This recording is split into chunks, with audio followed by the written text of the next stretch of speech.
Kurnool Buddha pyramid ధ్యాన కేంద్రం స్థాపకులు మరియు ఆంధ్రప్రదేశ్లోని వివిధ పిరమిడ్ స్పిరిచువల్ సొసైటీస్ వ్యవస్థాపకులైన శ్రీ సుభాష్ పత్రి గారు 1997 జూలై 31వ తేదీన తిరుపతి పట్టణం విచ్చేసిన సందర్భముగా తిరుపతి స్పిరిచువల్ సొసైటీ వారి ఆహ్వానం ఈరోజు ప్రత్యేకంగా పతంజలి మహర్షి వారి అష్టాంగ రాజయోగం గురించి విశేషంగా వివరించవారిని ప్రార్థిస్తున్నాము. శ్రీ సుభాష్ పత్రి గారు. తప్పకుండా కేశవరాజు గారు, ఈరోజు మనం పతంజలి మహర్షి వారి అష్టాంగ రాజయోగ మార్గం గురించి క్షుణ్ణంగా తెలుసుకుందాం. రాజయోగం గురించి మనం మాట్లాడుకునే ముందర అసలు యోగం గురించి కొద్దిగా తెలుసుకుందాం. యోగము అంటే కలయిక. యుంజతే ఇది యోగ అన్నారు. కనుక దేన్ని ఏదైనా కలిస్తే అది యోగము, యోగానికి సంకేతము. మనిషి కలిస్తే సెక్స్ అన్నారు. ఒక జీవితాంతం కలిసి ఉంటే ఆడమగ పెళ్లి అన్నారు, సంసారం అన్నారు, సంసార యోగం. అలాగే యోగం అనేది సుఖానికి దారి, తద్విరుద్ధమైన వియోగమే దుఃఖానికి దారి. కనుక యోగం అంటే అది సుఖానికి దారి అని మనం తెలుసుకోవాలి. యోగం లేకపోతే అక్కడ వియోగము, అదే దుఃఖానికి దారి. యోగాల్లో చాలా రకాల యోగాలు ఉన్నాయి. ఉదాహరణకు హఠయోగం తీసుకుందాం. హఠయోగం అంటే మన భౌతిక శరీరంతో మనం ఏకమై ఉండడం. అనేక రకాల ఆసనాల్లో, ముద్రల్లో, హఠయోగ ప్రాణాయామ రీతుల్లో మన శరీరంతో మనం ఏకమై ఉండడమే హఠయోగం అంటారు. దానివల్ల ఎన్నో లాభాలు శరీరానికి చేకూరుతాయి. శరీరం సుఖంగా ఆరోగ్యవంతంగా ఉంటుంది. అలాగే కర్మయోగం అంటే మనం చేసే కర్మలతో మనం పూర్తిగా ఏకమై ఉండడం. స్టూడెంట్ చదువుకుంటున్నప్పుడు ఆ చదువులో, వంట చేసేటప్పుడు వంట చేసే విధానంతో, తినేటప్పుడు ఆ తినే ప్రక్రియతో, నడిచేటప్పుడు నడిచే ప్రక్రియతో, ఈ విధంగా మనం చేసే ఆ క్రియలతో, కర్మలతో పూర్తిగా లీనమై అందులో ఉండడమే అదే కర్మయోగం అన్నారు. యోగ కర్మసు కౌశలం అని చెప్పేసి కృష్ణ పరమాత్మ కూడా అన్నారు. కనుక చేసే కర్మల్లో పూర్తి కౌశల్యం చూపించడమే మరి కర్మయోగం. అలాగే నాదయోగం ఉంది. నాదయోగం అంటే చక్కటి సంగీతంతో మనం ఏకమైపోవడం, ఆ రస స్వాదంలో మనం లీనమైపోవడం, అదే నాదయోగం. అలాగే జ్ఞానయోగం అంటే మహత్తరమైన పుస్తకాల్లో ఉండే జ్ఞానంతో మనం ఏకమై ఉండడం. ఒక పుస్తకం చదువుతున్నాం అనుకోండి, భగవద్గీత కానీ, పతంజలి యోగ సూత్రాలు కానీ, ఏదైనా కానీ, కెమిస్ట్రీ కానీ, బాటనీ పుస్తకం కానీ, అందులో ఉన్న జ్ఞానంతో మనం పూర్తిగా సమ్మిళితమై ఉన్నప్పుడు అదే జ్ఞానయోగం. అంటే జ్ఞానంతో ఏకం కావడం, మన శరీరంతో ఏకం కావడము హఠయోగము, మన చేసే కర్మలతో ఏకమై ఉండడము కర్మయోగము, జ్ఞానంతో, నాలెడ్జ్తో ఏకమై ఉండడం జ్ఞానయోగం. సంగీతం, చక్కటి సంగీత సుధారసంతో ఏకమై ఉండడం నాదయోగం. అలాగే మరి భక్తి యోగం ఉందనుకోండి, సకల చరాచర సృష్టితో ఏకమై ఉండిపోవడమే భక్తి. నేను నాది అనేది తీసివేసేసినప్పుడు ఆటోమేటిక్గా సకల చరాచర సృష్టితో అదే నేనుగా, నేనే అదిగా ఉండే ఆ స్థితే అది భక్తి యోగం. అది మనిషి యొక్క చరమ దశ. ఏమండి, అది రావాలంటే మరి మిగతా యోగాలు క్రమక్రమంగా సాధన చేసి అందులో సిద్ధహస్తులు అయినప్పుడే ఆ అపారమైన నేను లేను, ఐఆమ్ ఎవ్రీథింగ్, అంతా నేనే అన్న ఆ భక్తి స్వరూపం తెలుస్తుంది మనకి. దాన్ని భక్తి యోగం అంటాం. అంతేగాని భక్తి యోగం అంటే గుడిలో గంట కొట్టుకుంటూ హారతిస్తూ దాంతో ఏకమై ఉండడం అది భక్తి యోగం కాదు. ఏ శ్రీకృష్ణుడితోనూ ఐక్యమై ఉండడం అది భక్తి యోగం కాదు. కనుక ఈ భక్తి యోగానికి దారి అనేది మిగతా యోగాల ద్వారా వస్తుంది. అయితే అన్నిటికన్నా మోస్ట్ ఇంపార్టెంట్, ముఖ్యమైనది రాజయోగం. రాజయోగం అన్నిటికన్నా ఇంపార్టెంట్ కనుకనే దీన్ని రాజయోగం అన్నారు. అంటే చాలా ముఖ్యమైన యోగం అన్నమాట. ఇందులో దేనితో ఏకమై ఉంటాం? మన యొక్క అతీంద్రియ శక్తులతో మనం ఏకమై ఉంటాం. మన థర్డ్ ఐతో మనం ఏకమై ఉంటాం. మన సూక్ష్మ శరీర, కారణ శరీర, ఇతర శరీరాలతో మనం ఏకమై ఉంటాం. భౌతిక శరీరంతో ఏకమై ఉండడేమో హఠయోగం అయినప్పుడు, మన సూక్ష్మ శరీరము, కారణ శరీరము, మహాకారణ శరీరాలతో మనం ఏకమై ఉండి తద్లోకాల్లో మనం విహరిస్తూ ఉండడమే రాజయోగం. కనుక ఈరోజు మనం ఈ రాజయోగం గురించి క్షుణ్ణంగా తెలుసుకుందాం. రాజయోగం అనగానే మనకి వెంటనే పతంజలి మహర్షి స్ఫురిస్తారు. భారతదేశం స్వాతంత్ర్యం అనగానే మహాత్మా గాంధీ స్ఫురించినట్టు, మెడిటేషను అథవా ధ్యానము, రాజయోగం అనగానే మనకి ఇంకెవరు స్ఫురించరు, కేవలం ఒక పతంజలి మహర్షి స్ఫురిస్తారు. కనుక ధ్యానము, పతంజలి రెండు ఏకమైపోయి ఉన్నారు. మహాత్మా గాంధీ భారతదేశం ఏకమైపోయినట్టు. కనుక పతంజలి వారు చెప్పిన అష్టాంగ రాజయోగ మార్గం గురించి ఇప్పుడు మనం తెలుసుకుందాం. అష్టాంగం అంటే 8 అంగాలు. మీరు ఏ పుస్తకం చూసుకున్నా కూడాను ఈ 8 అంగాలు వరుసగా యమము, నియమము, ఆసనము, ప్రాణాయామము, ప్రత్యాహారము, ధారణ, ధ్యాన, సమాధిగా వివరించబడుతుంది. అయితే నేను మటుకు కొత్త పంథ తొక్కుతాను. ఎందుకంటే అదే సరి అయినది అని నాకు తెలుసు కనుక. ఇది ఏమిటంటే ఈ అష్టాంగంలో మొట్టమొదటిది ఆసనం, రెండవది ప్రాణాయామం, 3 ప్రత్యాహారం, 4 ధారణ, 5 ధ్యానం, 6 సమాధి, 7 యమము, 8 నియమం. మనం ఈ విధంగా చేసుకుంటే చాలా చక్కగా ఉంటుంది. మొట్టమొదటిది ఆసనం.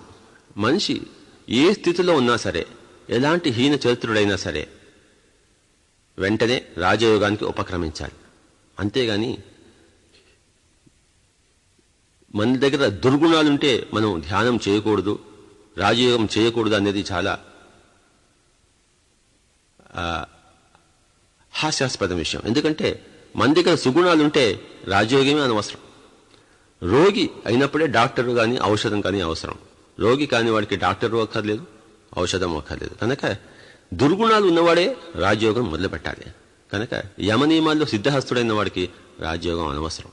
రాజయోగంలో సిద్ధహస్తుడైన వాడికే యమ నియమాలు సంక్రమిస్తాయి. కనుక మొట్టమొదటిలో మనం ఆసనము తీసుకుందాం. ఈ ఆసనానికి పతంజలి వారు ఏం చెప్పారంటే స్థిర సుఖమాసనం అన్నారు ఆయన. స్థిర సుఖమాసనం అంటే ఏ ఆసనమైనా తీసుకోండి, చక్కగా స్థిరంగా ఉండాలి, అది చాలా సుఖంగా ఉండాలి. కాసేపైనా ఒక అర్ధగంట, గంట సేపు, 2 గంటల సేపు అయినా చక్కగా కూర్చోగలిగి ఉండాలి. ఈ ఆసన సిద్ధి అనేది వెంటనే రాదు. చాలామందికి మెల్లిమెల్లిగా వస్తుంటుంది, సాధనతో చేయాలి. కనీసం 3 గంటలైనా కూడాను ఏమాత్రం కదలకుండా ఏదో ఒక ఆసనంలో ఉండగలిగితే అప్పుడు ఆసన జయం లభించింది అంటారు.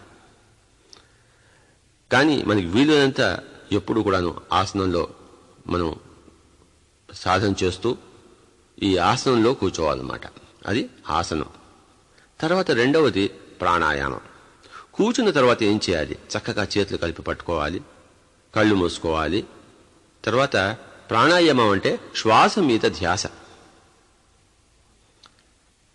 శ్వాస అనేది ఎనర్జీ యొక్క భౌతిక రూపం. Breath is the outer form of energy. కనుక ప్రాణం అంటే ఎనర్జీ. సో ఈ శ్వాస ప్రాణానికి రెండిటికి ఒకటే.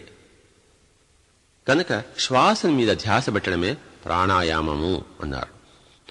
ప్రాణాయామం అనేసరికి చాలామందికి మన శ్వాసను కంట్రోల్ చేయాలి, బిగపట్టాలి అని చెప్పేసి అపోహ. అయితే ఇది సరైనదే హఠయోగ ప్రక్రియల్లో.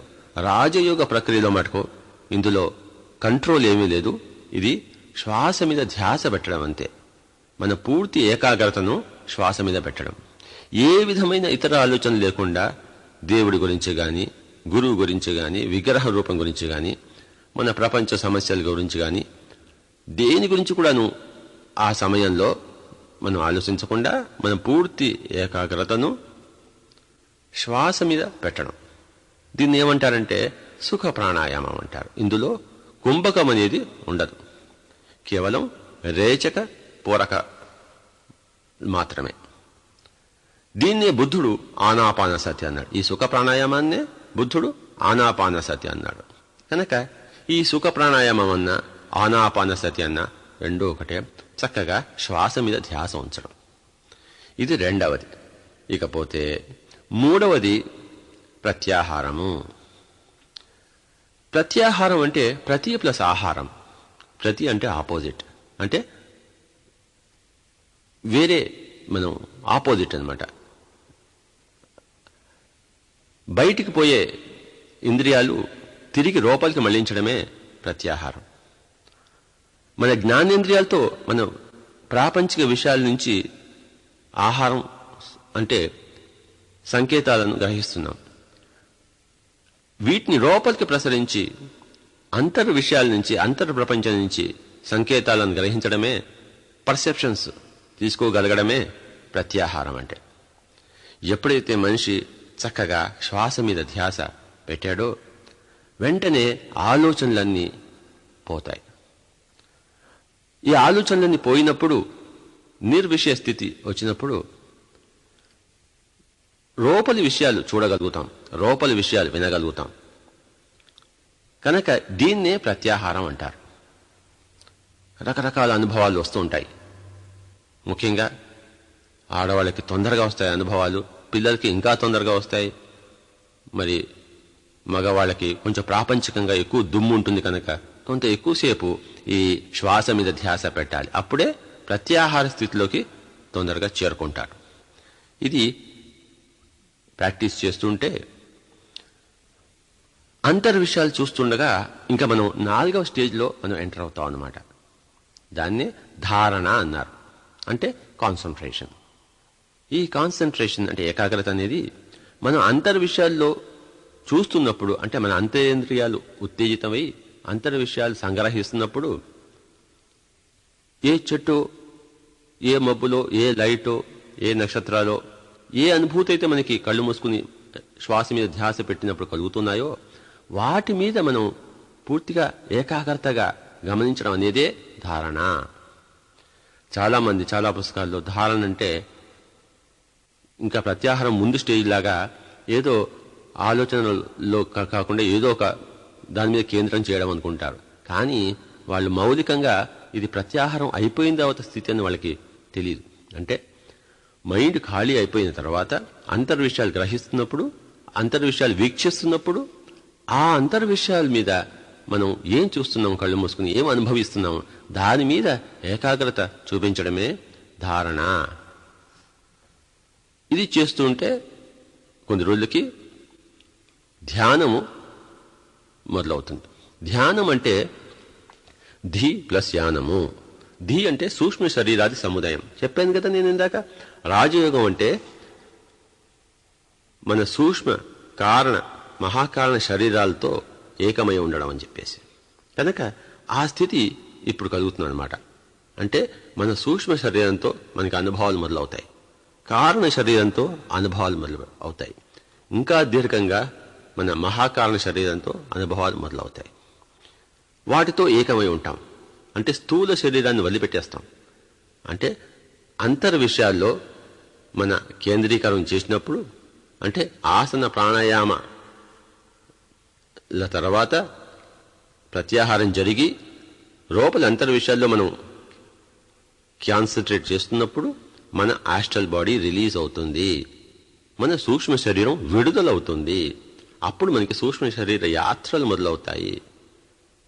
అలాగే కారణ శరీరంతో కారణలోకాల్లో, మహాకారణ శరీరంతో మహాకారణ లోకాల్లో మనం విహరిస్తాం. ఆ విహరించినప్పుడు ఎన్నో మనకి సూక్ష్మాలు తెలుస్తాయి. మన గత జన్మలు మనం తెలుసుకుంటాం. మనం చనిపోయిన మన తల్లిదండ్రులు ఏ లోకంలో ఉన్నారో, ఏం చేస్తున్నారో మనం వాళ్లతో వెళ్లి కలిసి మనం తెలుసుకుంటాం. ఈ విధంగా మన ప్రశ్నలన్నిటికీ సమాధానాలు దొరుకుతాయి. నేనెవరు, ఎక్కడి నుంచి వచ్చాను, ఎందుకోసం వచ్చాను, చనిపోయిన తర్వాత ఎక్కడికి వెళ్తాను, అసలు ఏమిటి సృష్టి యొక్క రహస్యం, మన ప్రశ్నలన్నిటికీ ధ్యానంలో మన సూక్ష్మ శరీర యాత్రల ద్వారా మనకు అన్ని సమాధానాలు లభిస్తాయి. ఆ సమాధానాలు లభించిన స్థితే సమాధి స్థితి. కనుక ఈ సమాధి స్థితిలో మొట్టమొదటిగా మనకి కొన్ని ప్రశ్నలుకి జవాబులు దొరుకుతాయి, ఇంకొన్ని ప్రశ్నలకు జవాబులు దొరకవు వెంటనే. అది దాన్ని సవికల్ప సమాధి అంటారు. వికల్పం అంటే డౌట్, అంటే కూడుకొని, కొన్ని డౌట్స్తో కూడుకున్న కొన్ని సమాధానాలు దొరికిన స్థితి. నిర్వికల్ప సమాధి అంటే ఇంకా ఏ మాత్రము సంశయాలు లేవు, సంశయరహితుడు అయిపోయారు. అన్ని విషయాల్లో సంపూర్ణమైన బ్రహ్మజ్ఞానం, ఆత్మజ్ఞానం హస్తగతమైంది. అదే నిర్వికల్ప సమాధి. కనుక రోజువారీ అంటే రెగ్యులర్, ప్రతిరోజు ఈ క్రియలను మనం చేపట్టి, అంటే ఆసన, ప్రాణాయామ, ప్రత్యాహార, ధారణ, ధ్యానాదుల ద్వారా మనకి సమాధి స్థితి రోజు రోజుకి పెరుగుతుంటుంది. అంటే సమాధానాలు ఒకటి దొరకడం మొదలవుతుంటాయన్నమాట. ఈ విధంగా ఆత్మజ్ఞానం అంతా సంపాదించుకున్న తర్వాత ఇదే విధంగా బుద్ధుడు సంపాదించుకున్నాడు, ఇదే విధంగా పతంజలి సంపాదించుకున్నాడు, ఇదే విధంగా కృష్ణుడు సంపాదించుకున్నాడు, ఇదే విధంగా జీసస్ క్రైస్టు, ఇదే విధంగా మొహమ్మదు, ఎవరైనా కానీ ఇదే విధంగా ఉన్నది ఒకటే ఒక విధం. అంటే త్యాగరాజ స్వామి చెప్పారు ఒక చక్కటి కీర్తనలో, అన్ని నీవనూచు అంతరంగమున తిన్నగా వెదకి తెలుసుకుంటేనయ్య. అంతా నీవే అంటే అంతా నేనే, రెండు ఒకటే. అంతరంగమున తిన్నగా వెదకి అన్నారు. ఈ అంతరంగమున తిన్నగా వెదకడమే రాజయోగం డెఫినేషన్. ఏమండి? కనుక ఇది ఒకటే మార్గం. రకరకాల మార్గాలు సత్యానికి లేవు. సత్యం ఒకటే, మార్గం ఒకటే. ఏమిటా మార్గం అంటే అంతరంగమున తిన్నగా వెదకడం. అన్ని నీవనూచు అంతరంగమున తిన్నగా వెదకి తెలుసుకుంటేనయ్య. దీన్ని ఇంకో కీర్తనలో త్యాగరాజు చెప్పారు, తలపులని నిలిపి నిమిషమైన, తలపులన్నీ నిలిపి నిమిషమైన అన్నాడు. కనుక టెక్నాలజీ అనేది ఏ లోకంలో అయినా, ఏ కాలంలో అయినా ఈ చిత్తవృత్తి నిరోధానికి ఒకటే. యోగ చిత్తవృత్తి నిరోధ అని పతంజలి ఈ రాజయోగానికి డెఫినేషన్ ఇచ్చారు. ఈ మన మైండ్ ఖాళీ అయిపోవడమే మొట్టమొదటి స్టెప్. దానికి ఈ ప్రాణాయామం అంటే సుఖ ప్రాణాయామం అంటే ఆనాపానసతి ఒక్కటే మార్గము. తద్వారా మన అతీంద్రియ శక్తులు మనకి లభిస్తాయి. వాటితో మనం ఏకమవుతాము. తద్వారా సమాధి స్థితి అంటే అన్ని సమాధానాలు దొరికిన స్థితి. ఎప్పుడైతే మనకి మన ఆధ్యాత్మిక సాధన ద్వారా, యోగ సాధన ద్వారా, ఆసన, ప్రాణాయామ, ప్రత్యాహార, ధారణ, ధ్యాన, సమాధుల ద్వారా ఆధ్యాత్మిక విజ్ఞానం లభించినప్పుడు మన దైనందిక జీవితంలో యమ నియమాలు ప్రవేశిస్తాయి. యమం అంటే కంట్రోల్ ఆన్ ప్రిన్సిపల్, అంటే సిద్ధాంతాల మీద అవగాహన. ఏ సిద్ధాంతాలు? అహింస, సత్యము, బ్రహ్మచర్యము, ఆస్తేయము, అపరిగ్రహము. సత్యం అంటే సత్యం పలకడం, ఆత్మ పదార్థంగా మనం మాట్లాడగలగడం. అన్నీ ఆత్మ అనేది సత్యం. ఏదైనా కూడా ఆత్మ పదార్థంగా చూడగలగడమే సత్యం అంటే. అంతేకాని మామూలు సత్యం పలకడం సత్యం కాదు. అలాగే అహింస. ఇంకా మనం మనస వాచా కర్మణ హింస చేయడం కోసం చేయలేము. హింస అనేది మన వల్ల కాదు. ఆ స్థితికి చేరుకుంటాం. అలాగే బ్రహ్మచర్యం అంటే సంభోగము, సంపర్కము, సెక్స్ లేకుండా ఉండడం కాదు. బ్రహ్మచర్యం అంటే బ్రహ్మంలో చరించడం. అంటే భూరితి బ్రహ్మ అన్నారు. చాలా గొప్పదైన మధ్య మార్గంలో చరించడమే బ్రహ్మచర్యం. అలాగే ఆస్తేయం అంటే ఇతరుల ప్రాపర్టీస్ని, ఇతరుల సంపదల మీద మన కన్ను పడకుండా ఉండడం.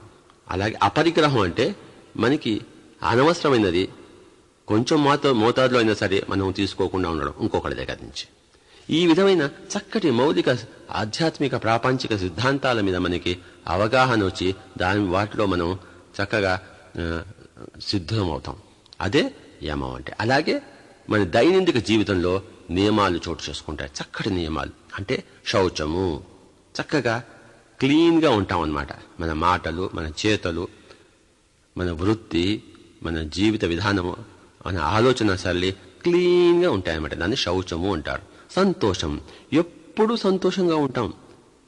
కలిమిలేముల్లో, శీతోష్ణాల్లో, సుఖ దుఃఖాల్లో, మానవమానాల్లో, జయాపజయాల్లో, జరామరణాల్లో, అన్ని పరిస్థితుల్లో మనం సంతోషంగా ఉంటాం అన్నమాట. తర్వాత స్వాధ్యాయము. అప్పుడే మనకి ఇతరుల పుస్తకాలు, గ్రంథాలు, ఆధ్యాత్మిక గ్రంథాలు సులభంగా అర్థమవుతాయి. ఏ బ్రహ్మసూత్రాలైనా, ఏ యోగ సూత్రాలైనా, ఏ భగవద్గీత శ్లోకాలైనా వెంటనే చదవంగానే మనకి స్వానుభవం ఉంది కనుక వెంటనే అర్థమవుతాయి. కనుక దాన్నే స్వాధ్యాయం అన్నారు. వెంటనే అర్థమవుతుంది కనుక ఎక్కువగా చదువుతాం. ఎక్కువగా చదివితే ఇంకా ఎక్కువ విజ్ఞానం. ఈ విధంగా చైన్ ప్రాసెస్ చక్కగా అక్కడ మొదలవుతుంది అన్నమాట. తర్వాత తపహ అన్నారు ఇంకోటి. ఇక్కడ తపహ అంటే ధ్యానం అని కాదు. ఇక్కడ తపహ అంటే మనల్ని మనం తగ్గించుకోవడము. అంటే క్రమక్రమంగా తిండి, నిద్ర పూర్తిగా తీసివేసడం, తగ్గించేసుకోవడం, పూర్తిగా తీసివేయడం. ఏ స్థితికి అయితే మనం చేరాలో ఆ స్థితికి మన ఆహార పరంగా, నిద్రాపరంగా మనం చేరుకుంటాం. దాన్నే తపహ అన్నారు. చివరిగా ఈశ్వర ప్రణిధానం అనేది నియమం. అంటే అంతా దైవమే, అంతా ఆ దైవ పదార్థమే, అంతా ఆత్మమయమే అని తెలుసుకునే స్థితి, అందులో జీవించే స్థితి ఈశ్వర ప్రణిధానం అన్నారు. కనుక ఈ యోగ సాధన ద్వారా యమ నియమాలు మనకి పూర్తిగా వంట పడతాయి. ప్రతి క్షణము వాటిని మనం సహజంగా జీవించగలుగుతాం. అంటే బలవంతానికి కాదు. బలవంతంగా మనం చేయవలసింది యోగ సాధన.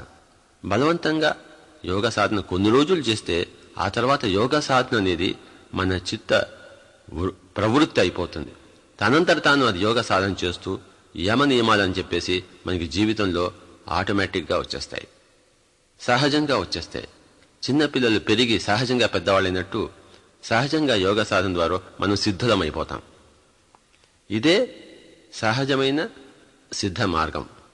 కనుక పతంజలి మహర్షి వారి అష్టాంగ రాజయోగ మార్గం ఇది. దీనికి ఏ అర్హతలు లేవు.